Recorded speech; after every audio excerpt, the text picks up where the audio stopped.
Tuhan bersamamu.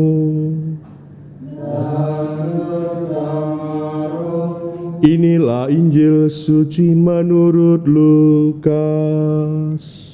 Dimuliakanlah Tuhan.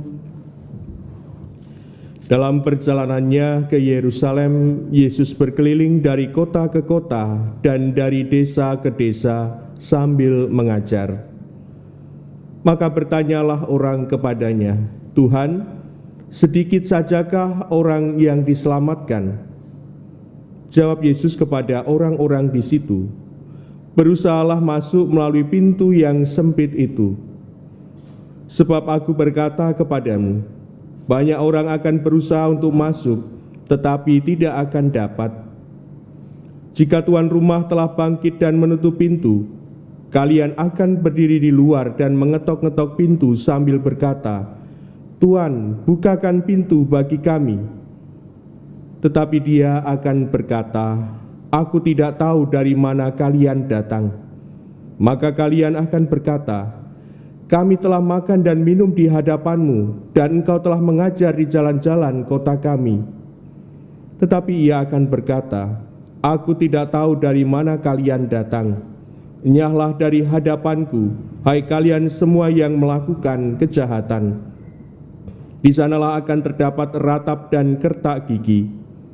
Apabila kalian melihat Abraham dan Ishak dan Yakub dan semua nabi ada di dalam kerajaan Allah, tetapi kalian sendiri dicampakkan keluar. Dan orang akan datang dari timur dan barat, dari utara dan selatan, dan mereka akan duduk makan di dalam kerajaan Allah. Ingatlah, ada orang terakhir yang akan menjadi terdahulu, dan ada orang terdahulu yang akan menjadi yang terakhir." Demikianlah sabda Tuhan.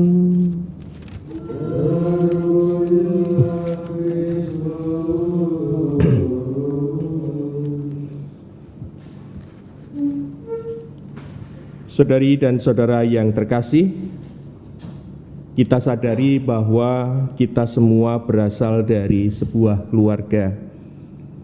Kita menyadari pula bahwa kita menerima berkat pertama kita juga dari tengah-tengah keluarga. Aneka macam berkat yang kita terima, entah bimbingan dari orang tua, nasihat, ataupun juga petuah.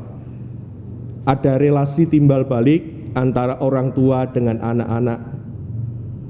Harapannya supaya ketika orang tua memberikan bekal kepada anak-anaknya, ketika sudah dewasa, anak-anak memiliki bekal yang cukup untuk aneka macam bentuk pertahanan supaya bisa berlangsungnya kehidupan. Dan ini menjadi nasihat yang disampaikan Rasul Paulus kepada jemaat di Efesus. Dan relasi timbal balik itu hendaknya juga bisa mendatangkan berkat, terutama setelah anak-anak menerima berkat dari orang tua berupa bimbingan, nasihat. Anak-anak diharapkan menjadi orang yang patuh. Dari berkat yang anak-anak terima, akhirnya anak-anak pun juga harus berbakti, mengasihi orang tua, supaya anak-anak bisa mengalami usia yang panjang, sebagaimana berkat itu telah diterima dari orang tua. Kemudian juga relasi antara tuan dan budak. Dalam tradisi dalam kitab suci juga budak menjadi harta, salah satu milik dari tengah-tengah keluarga. Tidak serta-merta budak dianggap sebagai milik, tetapi perlu juga ada ruang antara tuan dan budak untuk bisa saling menghadirkan berkat. Injil yang kita renungkan pada hari ini juga mengajak kita untuk merefleksikan pintu sempit sebagai daya upaya manusia sampai pada keselamatan. Tuhan, sedikit sajakah orang yang diselamatkan? Bisa kita bayangkan kita memasuki pintu yang sempit, bukan karena dengan keadaan fisik kita dengan begitu banyak barang yang kita bawa, tetapi jangan-jangan kita tidak bisa melalui pintu yang sempit itu karena kita tidak bisa saling memberi ruang satu dengan yang lainnya.